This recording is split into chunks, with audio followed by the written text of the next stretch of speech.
šoreiz video Instagramā, jo sen nekas nav šeit bijis, un tas ir tomēr arī tāds izaicinājums, kurš jāturpina pieņemt. Taču noteikti šo pašu video ielikšu arī YouTube un arī Facebookā, ņemot vērā, kā ļoti svarīga informācija par aizvainojumu un arī nopietna pieredze personiskā un arī enerģētika, kas nepieciešama saņemt caur šo te stāstu video. Un tālāk secīgi jau pēc kārtas. Sveika, Inga! Redz kā forši, kad izdodas kādam pievienoties, patiesi vispār neesmu izziņojusi un neesmu pat gatavojusies un plānojusi par to runāt. Jo pie manām durīm pieklauvēja šī te aizvainojuma tēma jau kādu laiku atpakaļ, kādu gadu un vairāk.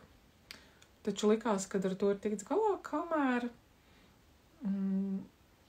šie notikumi, cilvēka apstākļi, tā ir zīme, jā, vai ne? Jā, tā ir Inga. Un situācijas nesāk atkal krustot manu ikdienu, manus dzīves ceļu,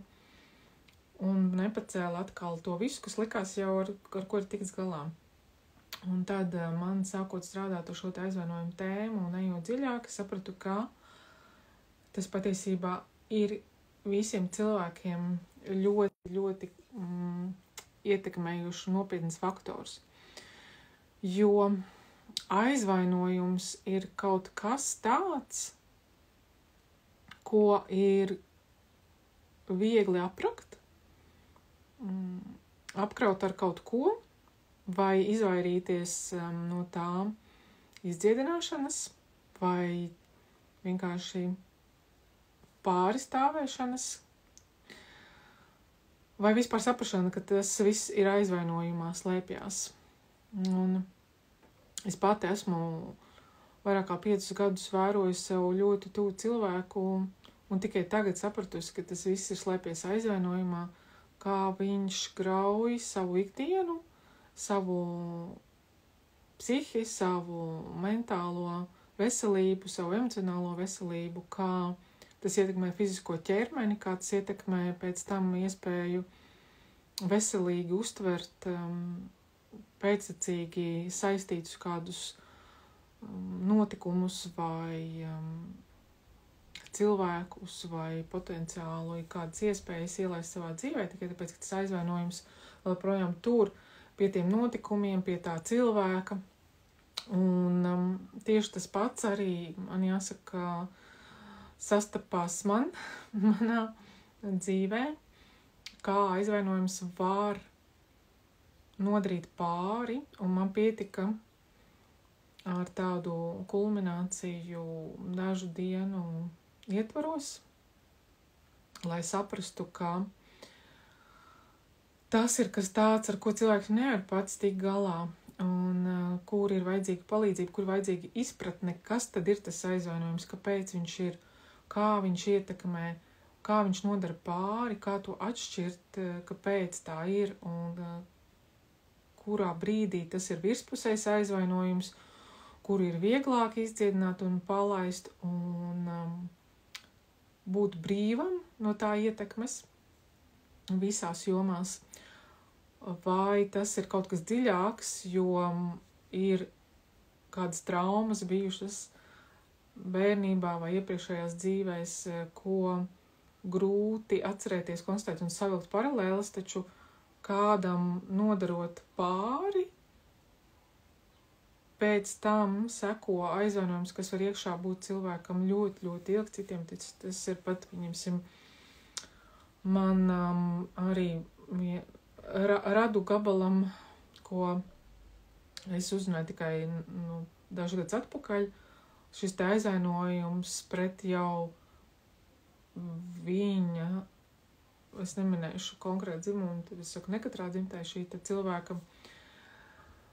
dzīvē šie cilvēki vairs nav, viņi jau ir nomiruši, un tas aizvainojums ir palicis. Un tas aizvainojums ietekmē to, kā cilvēks uztver lietas savā dzīvē, kā pret viņu izturās, kāds ir nodoms, un redz visur slēptu negatīvismu, slēptu vēlmi nodarīt pāri,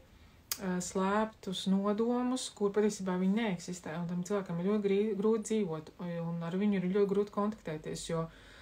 pat pie vislabākiem darbiem, pie vislabākās rīcības, ar labākiem nodomiem, ir tā, ka katru reizi vienkārši pārsteidz no jauna, kas tiek izsacināts un kā tas viss tam cilvēkam izskatās, un tas ir traki. Tas ir viens tāds faktors, taču jums noteikti lielākā daļa liekas, jā, man jau nav nekāds aizvainojums, es ne uz vienu neesmu neapvainojusies, netur nekādu tur ļaunumu vai sāpi. Es domāju, ka gan arī visiem cilvēkiem kaut kādā mērā ir kaut kāds aizvainojums, vai tas ir uz kādu bijušo partneri, kur nav ticis novērtēts, vai uz esošo partneri, kur nav tas novērtējums, kur nav tā atdeve, nav iedots atpakaļ tas, ko jūsu prāt viņam vajadzētu dot, ko jūs sagaidat, ko jūs ieguldījuši paši un gaidat pretī, kādas ir tās jūsu ekspektācijas, vai arī kāds, kuram jūs cenšaties palīdzēt un atbalstīt, pat ja tas ir pavisam ļoti attālināts cilvēks un jums nav saistīts emocionāli ar jums un radnieciski. Tas var būt kāds kolēģis, biznesa partneris, kur jums liekas, jūs taču tā izdarījāt no savas puses vislabāko, un viņš to nenovērtē. Un viņš īstenībā izmanto jūsu laiku, jūsu enerģiju, vai kaut kādā veidā vienkārši viegliprātīgi izturās pret tādām lietām, kur jūs izturaties atbildīgi. Un arī tur var būt neliels, nemanāms, bet slēpts aizvainojums, ko jūs noglabājat, jūs gribat būt labi cilvēki, jūs negribat turēt un dusmoties un teikt neko, jūs negribat tādu negatīvu enerģiju vai drāmu vai tādu to reakciju, kas no tā cilvēka ļoti iespējams varētu būt. Un tas aizvainojums krājās. Un kas tad notiek pie šādām situācijām, kad ir šie aizvainojumi, šīs sāpes, tad visbiežāk tie cilvēki, kuri ir kaut kādā veidā izraisījuši tos kā pirmavots, viņi par to varbūt pat neuzzina, jo ar viņiem jums ļoti grūti par to runāt, jo tā ir tas tiešais sāpju cēlons un avots. Un jums liekas, ja jūs pateiksiet, jūs tāpat nebūsiet saprasti un palūks vēl trakāk. Kas visdrīzāk tā arī ir un būtu, un visdrīzāk tā arī tas notiek, ja jūs to mēģināt. Tādēļ jūs bieži vien izgāžat vai kaut kādā veidā izreaģējat uz citiem, vai arī, ja jūs gribat būt ļoti, ļoti labi, tad jūs to nedarat vispār, un tas jūs grauž un ēd. Un ko tad aizvainojums dara?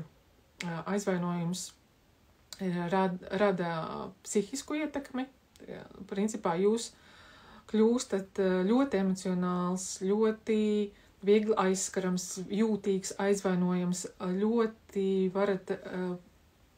uzsprāgt, izreaģēt un pašam pat liekas, kāpēc tā notiek, jo katrs mazākais kaut kas no kāda,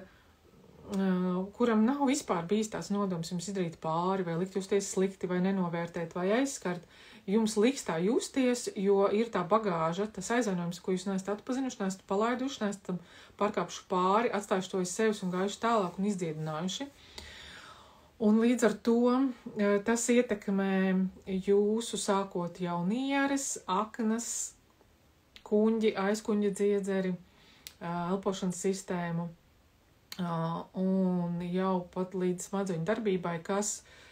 galu rezultātā var realizēties ar audzēju, jo tas viss jūsos aug, tas jūsos eskalējās iekšā un jūs to apspiežat, kaut kā apslēpjat un pat citais pat nenojaušat, ka tas ir kaut kas tik ļoti dziļš, tas jūsos iekšā ir un jūs ēd kopā. Kamēr tas neizpaužās reālās veselības problēmās, kuras tad jūs tad, kad citreiz jau ļoti daudz vairs neko nevar darīt vai arī var darīt, taču tas prasa vēl vairāk jūsu veselības, jūsu laika, enerģijas un arī naudas. Tamdēļ aizvainojums ir ļoti nopietna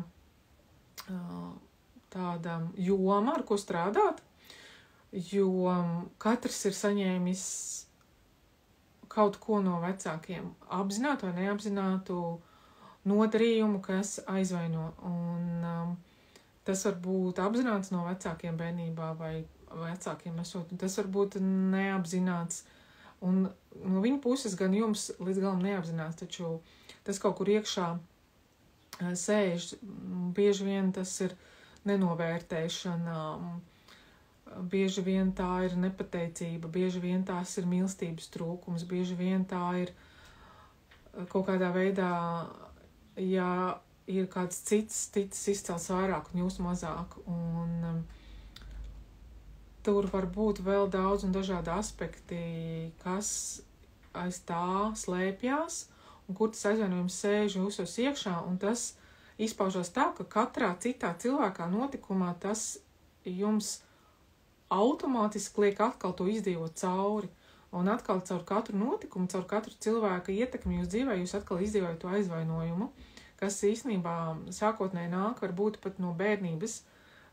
tādu vecumu, ko jūs varbūt pat knapi varbūt atceraties, un tikai ejot dziļāk jums tas atverās un atklājās, un jūs saprotat,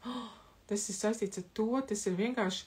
kāpēc es tā jūtos, kāpēc man tas kaitina, kāpēc, pieņemsim, nevēlos ar kaut kādiem noteiktiem cilvēkiem satikties, kāpēc nevēlos ar viņiem runāt par noteiktām tēmām, kāpēc nevēlos, ka manīm tā izturās. Un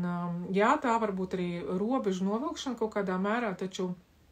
pirmais sākotnējais cēlonis ir šis aizvainojums sāpes.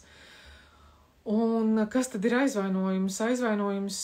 ir sekas tam, kā jūs saņemat tādu izrēģēšanu no kāda, ko jūs negaidījāt, ko jūs gaidījāt kaut ko citu, kur jums likās vajadzēja būt citai reakcijai, citai rīcībai,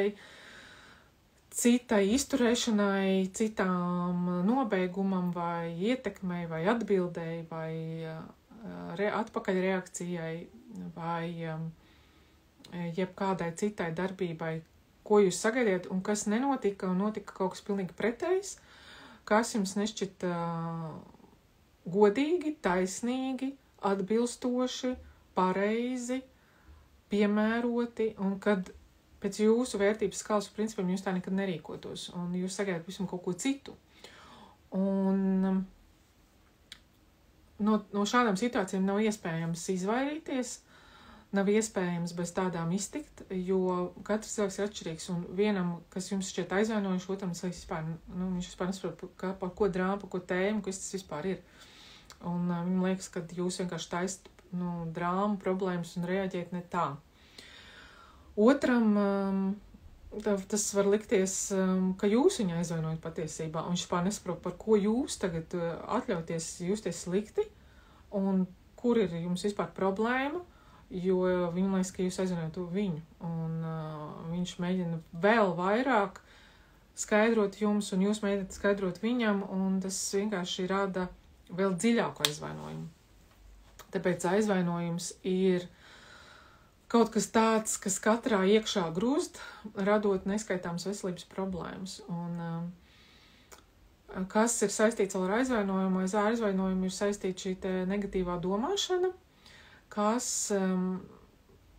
jums kaut kādā veidā triggerojot to sāpi,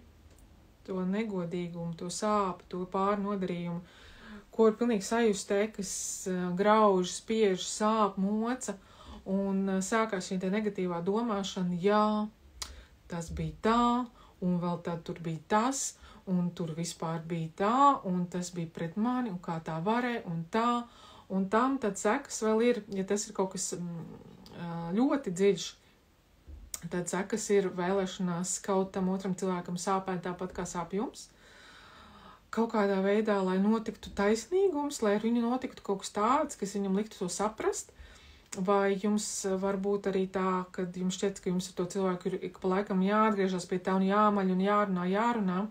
vai iespējams tas ir iekšā jums tā negatīvā domāšana aizved līdz tam, ka jūs iekšā to dialogu izrunājat atkal un atkal, izsāpat atkal un atkal, kā tam vajadzēja notikt, kāpēc tas notika tā, kāpēc tas bija netaisni, nepareizi, kā tam vajadzēja notikt un kā to panākt, kā ar to tik galā. Un citreiz jūs izlemjat to kaut kur parit apakšā aizmirst, taču netikt ar to galā, nesaprast, kāpēc tas tā notika, kāds jūs ietekmēja un kāds tālāk jūs var ietekmēt, un kad ar to ir jātiek galā, to ir jāizcienina. Un, protams, katram ir tiesības paturēt savu sāpi, savu aizvainojumu un to nedziedināt, taču tā ir jūsu izvēle un atbildība par sekām, kas tiek nodarīts jūsu psihei, jūsu mentālam plānam, emocionālam plānam, fiziskam ķermenim. Tālāk jūs attīstībā, un tas, kā jūs redzat pasauli un kā tā jūs ietekmē, un kā jūs izreaģējat, un kā tā reaģē uz jums, jo tas viss, protams, ietekmē. Un tas, kā jūs mēģināt kaut kādā veidā sev iestāstīt, kad jums nav ne pret vienu kāds aizvainojums, jūs gribat būt labs, tas arī ir pašapmāns, jo visiem ir aizvainojums pret kaut ko, kaut kādu notikumu dēļ, un tā sāpe, iespējams, jums tagad paceļās, un iespējams ir dusma, ir pretestība, ir aizvainojums par to, kad jums tiek kaut kas tāds pacelts un iemests sejā. Taču mērķis nav tāds, mērķis ir tāds, lai palīdzētu, un mērķis ir iedot tādu nodarbību un tādu enerģētisku praksi, kas palīdz tikt ar to galā, un tad, kad atkal pacelās kādas aizvainojuma tēmas, problēmas, jautājumi, situācijas, tad ir iespēja uzlikt, paklausīties, saprast, kur tas rodās, kāpēc tā notiek, kā jūs tad jūtaties un jutīsities, kā jūs varat ar to tikt galā, noklausīties šo te praksi un izdziedināt tik tālu un turpināt to darīt, kamēr paliek daudz vieglāk to panest, vieglāk saprast, vieglāk ar to sadzīvot un beigās stāvēt tam pāri, pieņemot, ka tā bija tāda pieredze un izprotot to cēlonu likumu sakarību, kāpēc jūs tur bijāt, kāpēc ar jums tā notika, kāpēc to vajadzēja piedzīvot. Tā kā tālūk, un līdz ar to nākošu trešdienu, tas nozīmē tieši pēc nedēļas, šodien ir 7. Tā tad nākošu trešdienu 12:00 būs iespēja pievienoties apmēram 2 stundas, plus, mīnus, varbūt kaut mazāk vairāk. Būs dažādi piemēri, lai saprastu, kā tas viss veidojās, būs padomi, prakses un reāli instrumenti, kurus izpildot ir iespējams iziet no negatīvas domāšanas. Izdziedināt aizvainojumu, pārvarēt tās sekas, izprast to, saprast, ja kaut kas nepieciešams vēl, kā rīkoties, ko darīt, kā arī būs vairāk informācijas par to, ko tas nodara un kā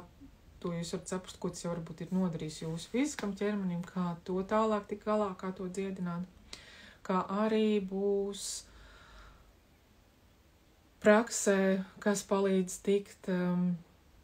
galā ar bailēm par to, kā tas jūs jau ir ietekmējis un var ietekmēt, bailēm par to, kas jūs turpina ietekmēt un var turpināt ietekmēt, un attiecīgi tāda atbalstoša vēl enerģētika un arī instrumenti, kas palīdz savienoties ar savu dvēseles enerģiju, savu dvēseli brīžos, kad ir jāizvērtē tie momenti, kas ir notikuši, kuri jūs savienošanos savu dvēseli, jūsu saprātam, jūsu personībai, jūsu ego palīdz to pārvarēt, līdz pat aizejot līdz iekšējiem bērnam, kur citreiz tas aizvainojums, kā jau iepriekš tika minēts, ir tik dziļš,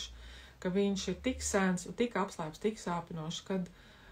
ir vajadzīgs dziļāks dziedinājums, dziļāka ieiešana jau dziļākos aspektos, pat aizejot līdz iepriekšējo dzīvju pieskārieniem, kā arī prakses daļa, kur palīdzēs kādās situācijās, kur ir traki, kur viss jūg pa vīlēm, sabalansēt, saharmonizēt un atgriezties tajā nulles stāvoklī, kur jo nulles stāvoklis nozīmē, ka tas ir tāds, jūs esat kā tīri labi, ka jūs no rīta pamostaties bez emocijām, sajūtām, domām, ietekmes situāciju, kaut kāda risinājuma, kas jūs tālāk regulēs jūsu dienu. Tas ir kā kā jūs tikko atverat acis, jūs jūtaties pilnīgi tīrs, kā balta lapa, bez ielikta jau. Līdz, ko jūs sākat kādu darbību, kustību, domas, plānus, kaut ko lasat, skatāties, tā jums vai nu aktivizējas tas, kas jau bija iepriekš, jau ko jūs sākat atcerēties, ko jūs piedzīvojat, pārdzīvojat, tiek pielikts kaut kas jauns klāt un veidojās jau no tā nulles stāvokļa, vai nu aiziet mīnuszīmē, kaut kas jūs apbēdina, sāpina, biedē, aizvaino, dara pāri, satrauc, liek šaubīties un kaut kādā veidā nokrist zemāk pa vibrācijām, vai atkal no nulles stāvokļa tas paceļ uz augšu, tas, kā jūs to izreģējat, kā jūs ar to tiek galā, ka jūs veidojat katru dienu. Principā katru dienu jūs varat sākt no jauna. Kas varbūt tā neizklausās, taču tas tā ir. Un tas ir atkarīgs no jūsu izvēlēm, jūsu uztveres un no jūsu secīgas palīgu instrumentu izmantošanas jūsu ikdienā. Tālūk, tā kā vairāk informācijas es pielikšu rakstiski, kas tur būs iekšā tieši tādā nelielā semināra 2-stundīgā tēmā par aizvainojumu, sāpēm, bailēm, negatīvo domāšanu un iziešanu no tā, dziedinājumiem un enerģetisko praksi ar vairākiem instrumentiem, kas jums palīdzēs. Tā kā tālūk. Plus, ja būs tā sakārtosies, viss varēs arī uzdot kādu individuālu jautājumu, ja būs tāda situācija, ka tas mums atļaus gan laiks, gan iespējas, gan enerģētika. Tad varēs arī uzdot un saņemt arī atbildi par šīm tēmām. Tā kā tālūk, tagad teikšu jums paldies par uzmanību. Ja ir uzreiz jau kāds jautājums, ko jūs gribat, kas tiek izskatīts šajā nelielajā vienas nodarbības seminārā, kas ļoti iespējams var pāraukt arī tālāk vēl tēmās, tas ir atkarīgs no tā, cik daudz būs cilvēki, cik daudz būs jautājumi, kā mēs tiksim galā šajās plus mīnus 2,5 stundās. Es varu izvērsties arī tālāk. Tā kā būtiski ir jūsu pasūtījums, un pasūtījums ir jūsu vajadzība, kas jums nepieciešams, un to var arī izteikt jautājumā. Tā kā tiekamies jau pavisam drīz. Pēc video noskatīšanās paskatieties tuvākās dienās pēc tam, kur ir rakstiski pievienot informācija, kas tieši plānveidīgi paredzēts. Kaut jau vārdiski daudz, kas jau tika šeit pacelts, izteikts, un noteikti jums ir skaidrs, ka jums ir ko darīt un pastrādāt šajā jomā. Un energo apmaiņā ir 29. Tiks pievienot arī kognit forma, kur jūs varēsiet aizpildīt informāciju un saņemt līdz ar to saiti, kur pievienoties. Labi, pagaidām teikšu jums paldies un atā. Čau, čau!